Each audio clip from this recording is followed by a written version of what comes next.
My brother got my wife pregnant. I found out because of a pregnancy test under the bathroom sink, tire tracks in my gravel driveway, and a security camera my wife did not know I had installed. I did not scream when I saw the footage.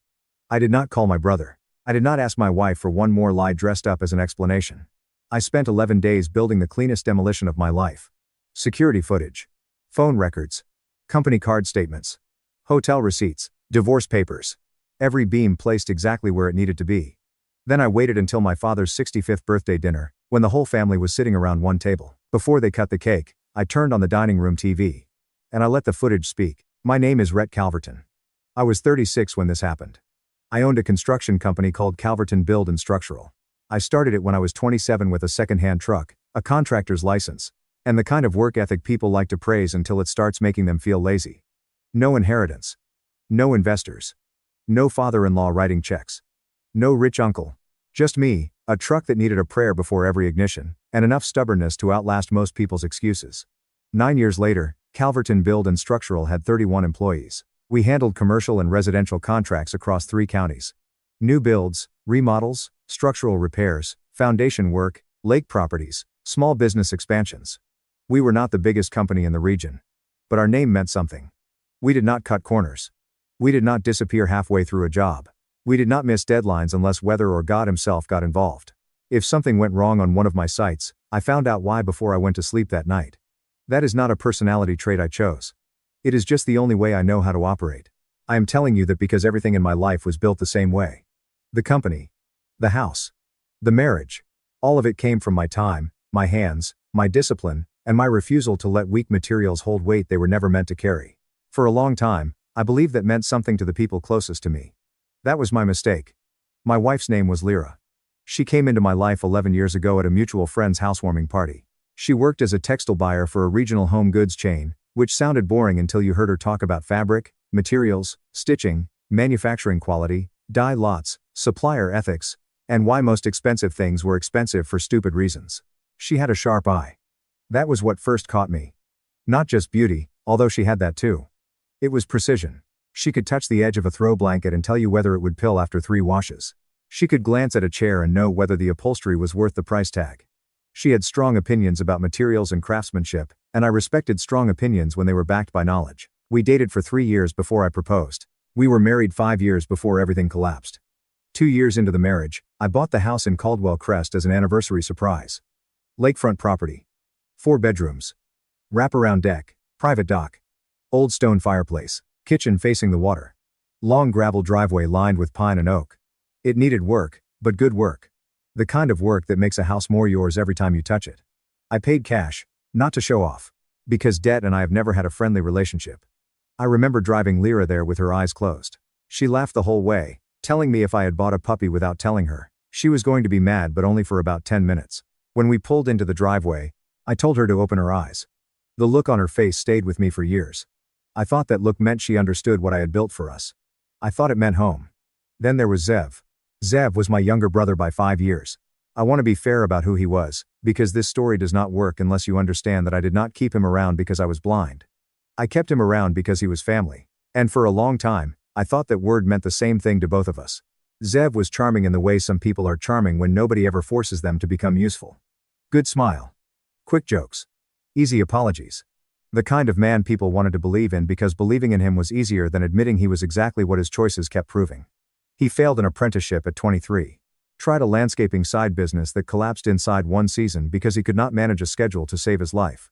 Got a DUI at 28, and I helped with the attorney, the fines, the transportation, the insurance nightmare, all of it. Our parents, Harlan and Dolores, were both retired by then. They did not have the money to absorb one of Zev's disasters. So I did. Every time Zev landed somewhere bad, I reached in and pulled him out. Every time, he thanked me like he meant it. And every time, within a few weeks, the gratitude faded, and he drifted right back to the same pattern. The last lifeline I gave him was a job at Calverton. Site coordinator. Real salary. Flexible hours. Light enough responsibility that even Zev's lifelong feud with effort should not have been able to sink it. He was not managing crews. He was not estimating contracts. He was not negotiating with clients. He was making sure material deliveries matched job schedules, coordinating small supplier runs, keeping basic site paperwork organized, and showing up when and where he was told. I also gave him a company card. Standard operational tool. Materials. Equipment. Contractor supply runs. Emergency purchases if a crew needed something fast. I trusted him with it because at some point you either treat a man like he can grow up or you admit you no longer believe he ever will. I chose wrong. My work schedule ran heavy during active contract phases. 4 days out of town, sometimes a full week. Lyra and I had settled into something I called stability at the time, and I meant it sincerely. She managed the house. I managed the company. We had dinner when I was home. We took 2 trips a year. We had routines. It was not the first year of the relationship anymore, where everything felt electric just because the other person walked into a room. But I did not need electric. I needed solid. Sustainable. Something built well enough to carry weight. I thought that was what I had. The pregnancy test was under the bathroom sink behind a box of cotton rounds. Not buried. Not hidden well. Just sitting there like someone had set it down in a hurry and never gone back. 2 lines. I picked it up and stood there in our bathroom for a long moment, listening to the air move through the vent. Then I brought it downstairs and placed it on the kitchen counter in front of Lyra. I did not say anything. She looked at the test. Then she looked at me. After 8 years together. After Caldwell Crest. After everything I had built. What she said was, "It's complicated." That was the first thing. Not, "I'm pregnant." Not, "I'm sorry." Not, "I was scared." Not even a lie. It's complicated. People use that phrase when the truth is simple but ugly. I did not raise my voice. I did not ask whose it was. I did not ask how long. I did not ask why. I told her I needed some air. Then I walked out to my truck and sat there in the dark. A week earlier, I had come home one night ahead of schedule and noticed tire tracks in the gravel near the garage that I could not account for. I filed it away without saying anything. That is what I do. I collect information before I move. At the time, I told myself maybe it was a delivery truck. Maybe a contractor. Maybe a friend of Lyra's I forgot she mentioned. Then there was the second wine glass in the drying rack on a night Lyra said she had been home alone. Then the faint trace of something near the couch. Not cologne exactly. More like a man's deodorant. A scent I registered once and quietly set aside because I was not ready to know what it meant. Now there was a pregnancy test with 2 lines and a wife calling it complicated. So I sat in my truck, not spiraling, not trying to talk myself out of what I already knew. I let the facts arrange themselves honestly. Most people avoid doing that because the arrangement is usually uncomfortable. Tire tracks. Second wine glass. Unfamiliar scent. Lyra's recent distance. My work travel. Pregnancy test. It's complicated. When I went back inside, Lyra was already in bed with the light off. I lay next to her and stared at the ceiling. Then I made a decision. 3 weeks before finding that test, I had ordered a 4-camera security system. 2 exterior units. 1 covering the front drive. 1 covering the back deck entrance. 1 interior camera in the living room, positioned wide. General security coverage. Nothing hidden in bedrooms. Nothing illegal. Just the kind of setup that makes sense for a lakefront property with long stretches of nobody home. I installed everything myself on a Tuesday I cleared from my calendar. Lyra thought I had a supply meeting across town. I want to be clear about why I installed them. It was not jealousy. It was the wine glass. It was the tire tracks. It was the specific low-frequency unease of a man whose gut had stopped being quiet. On a job site, ignoring an early warning sign is how a minor problem becomes a catastrophic problem later. I had learned to listen. 2 days after finding the test, I left for a 4-day job. I watched the feeds from my motel room each night. On night 2, the gray sedan showed up. I recognized it before my mind fully processed what I was seeing. Zev's car. The one I had co-signed for, because of course I had. It rolled into the back driveway at 9:17 p.m. with its headlights already off. That detail mattered. People who are visiting innocently do not usually turn their lights off before pulling in. The car stayed until 12:43 a.m. That was Tuesday. Thursday, it came back. 8:55 p.m. to 1:20 a.m. I went back through 6 weeks of stored footage that same night. The pattern was there every time I was out of town. Not every night. But consistent, reliable, comfortable. That was the word that kept surfacing in my head. Comfortable. Whoever was making these visits was not nervous. Not hesitant. Not conflicted. He knew where to park. He knew which entrance to use. He knew when I was gone. The interior living room camera answered the question I had not fully let myself ask yet. I am not going to describe what that footage showed in detail. I will just say that what Lyra and Zev believed was private was not. And watching your wife and brother betray you on a 4-inch phone screen in a motel room 3 hours from home is a very specific kind of pain. I would not wish it on anyone. I did not throw the phone. I did not break anything. I did not call Lyra. I did not call Zev. I sat on the edge of the motel bed and let the reality finish assembling itself piece by piece until there were no pieces left and the picture was complete. Then I opened a new tab and pulled up Zev's company card statements. That was when betrayal became something harder. Restaurants. 2 tabs at places 40 minutes outside town. Hotel bookings at a property in the same radius. A spa package charged on a Thursday afternoon. All on the Calverton company card. A card I had given Zev because I trusted him to use it for site-related purchases. My brother had been taking my wife out on my money, using the company I built to finance the betrayal inside the marriage I thought I had built. There is a special kind of audacity in that. Architectural audacity. The kind that makes you stop feeling hurt and start seeing the full structural failure. I pulled phone records next. Lyra was still on my carrier plan. One more thing I paid for because it was easier to handle everything under one account. Before 9 months earlier, her contact with Zev looked normal. Light. Occasional. A wife and brother-in-law texting about family dinners, birthdays, logistical things. Then the frequency spiked. Daily. Sometimes hourly. Late at night. Long calls when I was away. Gaps that matched his visits.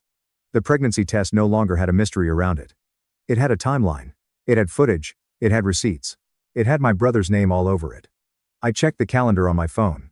My father Harlan's 65th birthday dinner was in 11 days. My parents' house. Whole family. One table. I stared at that date for a long time. Something that was not quite a plan but was the beginning of one started taking shape. There is a concept in construction called load path. It is the route structural force travels through a building, from the point where weight is applied down through every beam, column, joint, and support until it reaches the foundation. A building holds or fails based on whether that path is clean and uninterrupted. You can have the best materials in the world, the best crew, the best design. But if the load path is compromised, the structure comes down eventually. It always does. When I decided what I was going to do with that birthday dinner, I thought about it the same way. 11 days to build something that would not collapse under pressure. 11 days to make sure every joint was supported, every weak point reinforced, every element placed correctly before I applied the load. I started the next morning. Security footage first. I edited it into a clean timestamp sequence. Not manipulated. Not sensationalized. Organized. Date. Time. Duration of visit. Camera angle. What the camera captured. I was not trying to be cruel. I was trying to be irrefutable. There is a difference. Cruel leaves room for argument. Irrefutable does not. I exported the final file to my phone. Then my laptop. Then a cloud drive created specifically for this purpose. I tested playback twice on different screens to make sure nothing buffered, skipped, or failed. Text records next. Exported through the carrier account. Screenshots backed up. Phone contact timeline printed. Hotel booking confirmation next. Lyra had forwarded one to our joint household admin email by accident. A small careless mistake she probably forgot about entirely. I printed it. Then company card statements. 6 months. Relevant charges highlighted in yellow. 1 printed page per item. Restaurant. Hotel. Spa. Dates. Amounts. Merchant locations. Clean. Readably. The kind of documentation you could hand to a stranger and have them understand in under 2 minutes. On day 4, I met with a divorce attorney named Ren Caulfield. A contractor friend gave me the referral and described her as precise and unsentimental. He was right. She listened to the entire situation without interrupting once. Not when I described the pregnancy test. Not when I explained Zev. Not when I showed her the card statements. At the end, she asked 3 questions. Do you have a prenuptial agreement? Yes. Does it protect the business? Yes. Was the house purchased with premarital or separate assets? Primarily premarital assets. Documented. Paid cash. She leaned back slightly. Good. Then you are not here to panic. You are here to execute. I almost smiled. That was exactly right. The prenup protected Calverton completely. Lyra had signed it without objection back when I was apparently someone she respected. The house would be a negotiation, but Ren confirmed that with the filing structure and documented premarital assets, Lyra's claim would be limited. Divorce papers were ready in 2 days. I kept them folded in my jacket and did not touch them again until I needed them. Then came the hardest part. Not the discovery. I could survive discovery. What was harder was sitting across from Lyra at breakfast and asking how her week was going. What was harder was texting Zev about a site scheduling issue on Wednesday and getting a completely normal response from a man who believed himself untouchable. What was harder was occupying a version of myself that no longer existed for people who did not deserve even that much of me. I did it anyway. Because I understood what would happen if I moved too soon. If I confronted Lyra privately the night I found the test, she would have had an attorney by morning. Zev would have run straight to Dolores with whatever version of the story made him look least disgusting. By dinner Sunday, I would have been the angry husband who could not handle a complicated situation. The narrative would have been managed. Contained. Softened at the edges. Private pain is easy to spin. Public evidence is not. There is no spinning a TV screen in your parents' dining room with the whole family sitting in front of it. I gave Zev a routine site assignment the Monday of that week. Kept communication professional. Same as always. I did not want him suspicious. I needed him relaxed. Present, completely convinced he was safe. Operationally, I made one quiet adjustment at Calverton. I shifted the most critical account structures to ensure sole signatory continuity, documented cleanly and disclosed correctly. Not hiding anything, not doing anything shady. Just making sure the business I built from nothing could not become a negotiating chip. Ren confirmed the approach was sound. By Friday night, everything was ready. Every file. Every printout. Every clip. The divorce papers were in my jacket pocket. The phone was loaded and tested. I had done everything I could do. Lyra came and sat beside me on the couch while I was reviewing documents on my laptop, angled so she could not see the screen. She watched me for a moment. She had been watching me that whole week, searching for something she could not quite find. "Is everything okay?" she asked. I closed the laptop. I looked at her. "Tomorrow is going to be a good night," I said. "I've been looking forward to it." She held my gaze a little too long. Whatever she was looking for in my face, she did not find it. Because I had decided what my face would show. And it showed exactly nothing that would help her. She went to bed. I stayed up until 2 in the morning running one final review. Every clip in sequence. Every document in order. Every detail confirmed. Then I closed the laptop, set my alarm, and slept better than I had in weeks. Because tomorrow I was going to my father's birthday dinner, and I was bringing everything. My parents' house is a single-story place on a quiet street they have owned for 30 years. The kind of neighborhood where people still wave from driveways without it feeling like performance. Harlan and Dolores have kept it almost exactly the same. Same sofa. Same dining table. Same framed photos on the hallway wall. Same smell of whatever Dolores started cooking 3 hours before anyone arrived. The dining room has a 65-inch flat screen mounted on the wall adjacent to the table. I helped Harlan install it 2 Christmases ago. We used a stud finder, a level, and took our time getting it right because he wanted it straight, and I do not do things any other way. I remembered that afternoon clearly. I did not know then what I would use it for. I arrived early. Harlan was on the back porch when I pulled up, and we carried 2 extra chairs in from the garage without much conversation, which is how Harlan prefers things. He is a retired civil surveyor. Spent his career measuring land, marking boundaries, calling things exactly what they were. He is not a man who fills silence just to make noise. I have always respected that about him. We set up the chairs, and he told me about a road project 2 miles from the house that he had opinions about. I listened. It was completely normal. I brought him a bottle of good bourbon. We toasted him at the door. He looked genuinely happy. That was the only part of that evening that complicated me. Harlan is a good man. He did not deserve to have his 65th birthday become what it became. But the truth was always going to surface. I had only decided it would surface on my terms, in a room where no one could reframe it afterward. The guest list was exactly what I needed. Harlan and Dolores. Me and Lyra. Zev, who showed up alone like always. My Aunt Petra and her husband Gordy, my cousin Willa and her partner Saul. 10 people total. The immediate family in one room with nowhere to redirect. Before everyone sat down, I excused myself to use the bathroom at the end of the hall. On the way back, I stopped in the dining room doorway and paired my phone to the TV. The connection saved cleanly on the first attempt. I confirmed the video file was queued and the volume was set. Then I went back to the table, sat down in the seat I had mentally selected 2 days earlier, and poured bourbon for Harlan. Dinner was exactly what it always was. Dolores made roasted chicken with 3 sides and fresh bread, the same spread she had produced for every significant family occasion for as long as I could remember. People talked. Local news. Harlan's upcoming fishing trip. A remodel Gordy was having done on their place. Normal conversation at a normal table. I participated when it made sense. I ate. Zev sat across from me and slightly to my left. We made eye contact twice during the meal. He looked away both times. Not dramatically. Just the small involuntary look away of a man carrying something heavy in a room with the person he took it from. I noted it. Said nothing. Lyra sat beside me. At one point, she touched my arm lightly, the way she used to when she wanted to signal warmth across a table full of people. I let her. I did not pull away. I just let it sit there and mean nothing. Dolores brought out the cake. Layered chocolate, white frosting. 65 piped across the top in careful script. She set it in the center of the table and lit the candles. Everyone sang, and Harlan looked around at his family with the specific satisfaction of a man who believed the people he loved were intact. He blew out every candle in one breath. The table applauded. Dolores picked up the knife. I picked up my phone. Bluetooth connected in under 2 seconds. I set the phone face down beside my plate. Before Dolores cut the cake, I said, conversational, unhurried, in the same tone I would use to mention anything at this table. I want to share something. Dad loves a good reveal. This one has been a long time coming.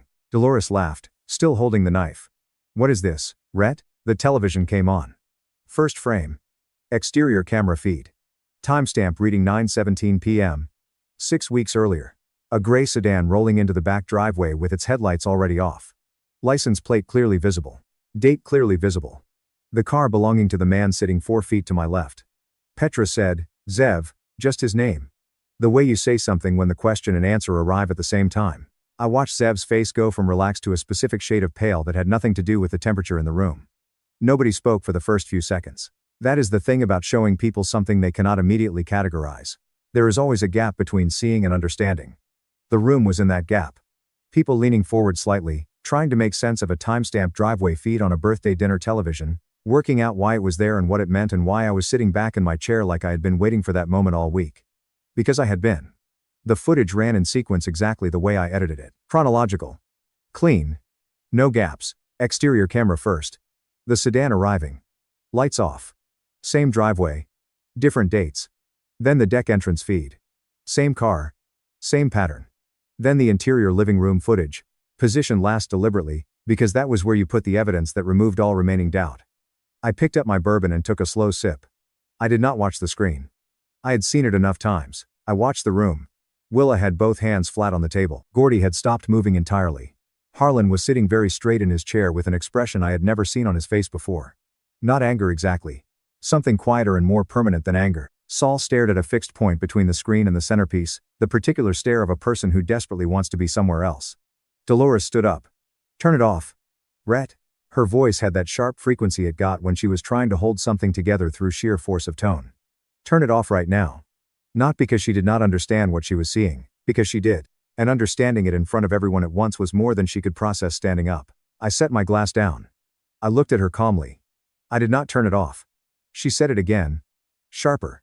I held her gaze without moving and let the footage keep running behind me. After a moment, she sat back down. Because there was nothing else to do. Lyra had gone completely still. She was not looking at the screen. She was looking at the tablecloth with the focused intensity of someone trying to find a way out through the fabric. Her hands were in her lap. She had not moved since the television came on. Zev stood up. Let me just. Harlan looked at him. That was all. Just looked at him. The look of a man who had spent a career measuring things precisely and calling them what they were, now applying that same precision to his youngest son. Zev stopped mid-sentence like something had physically caught him. Then he sat back down. I reached into my jacket pocket and produced the printed evidence. 1 page per seat. Organized the way I organize everything. Company card charges highlighted. Hotel booking dates circled. The timeline of phone contact mapped across 9 months at the bottom. I slid them down the table in one motion, the way you distribute materials at the start of a meeting. That was when the room fully understood what it was sitting inside. Not an ambush. Not a breakdown. A presentation. A man who had known. A man who had prepared across 11 deliberate days. A man who had chosen this room, this night, these witnesses, with complete intention. I watched it register on every face. The preparation was the message. The preparation said, I am not reacting. I have been in control this entire time. Petra looked at the page in front of her. Then she looked at me. I saw something move through her expression that I did not have a name for in the moment, but later understood as a specific kind of respect. Zev looked at the page in front of Harlan. The spa charge was near the bottom. Itemized. Dated 2 days after last year's birthday dinner. Something shifted in him. Then I watched it happen in real time. The calculation that takes place in a man when humiliation reaches a level his ego cannot absorb quietly. He shoved back from his chair. The legs screamed against the floor. Then he was moving toward me with the kind of forward momentum that only resolves one way. I was on my feet before he covered half the distance. One punch. Clean. Direct. Defensive. And exactly as deliberate as everything else I had done that night. I did not keep hitting him. I did not stand over him. I did not make a speech while he was down. He came at me. I put him down. Zev hit the floor hard. The birthday cake caught him on the way. Dolores had not cut it yet, and the platter hit the floor and shattered, chocolate frosting spreading wide across the tile. The number 65 in white icing landed face down on the dining room floor. Zev stayed down. The room went completely silent, except for Dolores making a sound I had never heard from her before. I looked at Zev for 1 second. Then I reached into my jacket and took out the divorce papers I had been carrying since I left the house. I placed them on the table in front of Lyra. Flat. Neat. No ceremony. She stared at them like paper could burn. Then I looked around the room. Every face. I took my time. My mother was crying quietly, both hands pressed to her mouth. My father was looking at Zev on the floor with that same unreadable expression. Something in it looked like it had been building for longer than tonight. Lyra stared at the papers and nowhere else. I said it quietly. No performance. No shouting. Anyone who stands behind what they did, anyone who defends them, calls them, takes their side after tonight, is dead to me. That is not a threat. That is just the way it is. Nobody spoke. I looked at every single person at that table and let the silence confirm it. Okay, I said. Then we are done. I walked out of the dining room. Through the front door. Into my truck. The neighborhood was quiet. The house behind me still had every light on. I could see the dining room window from the driveway, shapes moving behind it, people standing, the chaos of a room that had just been rearranged permanently. My phone started going off before I reached the end of the street. Notifications stacked on the screen, sitting face up on the passenger seat. 12 in the first 4 minutes. I did not touch it once. I drove. And the only thing I thought about was not the dinner, not the footage, not Zev on the floor, not Lyra staring at divorce papers. Not my mother's face. I thought about 6 in the morning. Because that night was the exposure. What came with morning was the part that would actually last. I woke up at 5:55 a.m. on Corbett's couch. Corbett is my site manager. 6 years at Calverton. Reliable in the way certain men are reliable, not because they are trying to impress anyone, but because it is simply their baseline. When I showed up at his door the night before and told him I needed a place to land, he opened the door wider, went to the linen closet, and came back with a pillow and folded blanket. He did not ask a single question. Just turned off the kitchen light and went back to bed. That is the kind of person worth keeping close. I was on the phone with Wren Caulfield by 6:15. The locksmith was dispatched to Caldwell Crest by 6:30. By 7:00, Wren confirmed the divorce filing would be formally submitted when her office opened. By 7:30, the locksmith had finished. New deadbolts. New garage code. New security system pin. Clean sweep. I drove to the house. Lyra's car was in the driveway. She had come back the night before, which told me something about where she thought things stood. That there was still a version of this where she had a place inside that house. I parked behind her and waited. At 8:10, she appeared at the front door, looked at me through the glass for a moment, and opened it. I told her she had until the end of the day to collect personal items. Clothing, toiletries, personal documents. Not furniture. Not anything purchased jointly during the marriage. My attorney had the full inventory. Anything not on the approved list stayed. She did not argue. Not one word. She looked at me the way you look at something when you finally understand its actual dimensions. Not the comfortable version you built in your head. The real one underneath. She looked like a woman who had miscalculated the weight of what she was standing in front of. She asked about the baby once, quietly. The only thing she asked. I said, that conversation happens through attorneys. She nodded, went inside. 90 minutes later, she came out with 2 bags and a cardboard box, loaded them into her car without looking back at the house, drove down the road, around the bend, and out of sight. I watched until she was gone. Then I went inside and made coffee. Zev's termination was handled at 9:00 a.m. I called Odette. She had been with Calverton since year 2 and ran the office with the kind of quiet efficiency that makes everything around her look easy. I told her to process the separation paperwork effective immediately. Formal letter. Conduct incompatible with continued employment. Misuse of company card documented separately. Clean severance as the contract required, because I run things correctly even when the person being let go deserves nothing from me. HR copied on everything. Company card cancelled. Access removed. Email disabled. Building access revoked. Zev texted 4 times that morning. I read the first one. Did not respond. Blocked the number before noon. The family sorted itself out across the following week mostly along the lines I expected. Dolores called 3 times. Not to defend what Zev did directly. She is not capable of that level of dishonesty, even in crisis. But she asked me to find a way to hold things together. To consider what this would do to the family as a unit. I told her the same thing each time. I love you. I love Dad. My door is always open to both of you. But Zev is finished. Anyone who chooses his side gets the same distance I applied to Lyra. She cried each time. I let her. I did not cut the calls short. She is my mother, and that is a different category than everything else in this story. Harlan called once, 3 sentences. I saw what I saw. I'm sorry it was my house. You did what you had to do. 4-minute call. I thanked him. I meant it completely.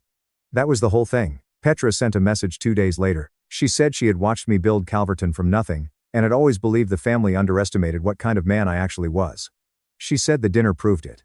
Not the punch specifically, she wrote. The 11 days before it. The preparation. The discipline. The decision to do it in a room where no one could reframe the truth afterward. I read that one twice. Saved it. The divorce moved efficiently because Lyra had no real leverage to slow it down. The prenup protected Calverton entirely. The house became the central negotiation, but with Wren's filing and 9 months of documented evidence working against her, Lyra's position was weak from the start. She retained some marital asset claims and walked away with significantly less than she would have if she had been a different kind of person. The pregnancy was confirmed as Zev's. That removed any remaining ambiguity and sealed the legal outcome in a direction that required no further argument. 6 weeks after the dinner, I was sitting on the dock at Caldwell Crest on a Saturday morning. Coffee, water, quiet, the kind of morning with no agenda built into it. That used to feel like something I had to earn. Now it simply felt like mine. I want to be honest about what I felt sitting there, because stories like this usually end with someone saying they felt free. Light. Victorious. Like justice had cleaned everything. Some of that was true. But what I felt more than anything was accurate. Like the world around me had finally been adjusted to reflect what was real instead of the version everyone else needed me to maintain for their own comfort. I had tried loyalty. I had extended it past every reasonable limit to a wife who used it as cover and a brother who used it as a resource. I built something real with people who treated the foundation like it would hold no matter what they did to it. Like I was a structure that could absorb any load because I always had before. What they did not understand, what people like that never understand, is that a load path has limits. When a man who builds things for a living finally decides the structure is compromised beyond repair, he does not patch it. He clears the site. That is what I did. Sitting on that dock with my coffee going cold and the water moving the way water moves when nothing is wrong with it, I was not looking back at any of it. Not the dinner. Not the footage. Not the punch. Not the papers. Not the drive home in the dark. I was thinking about the next contract. About what I was going to build next. That is the only direction I have ever known how to face.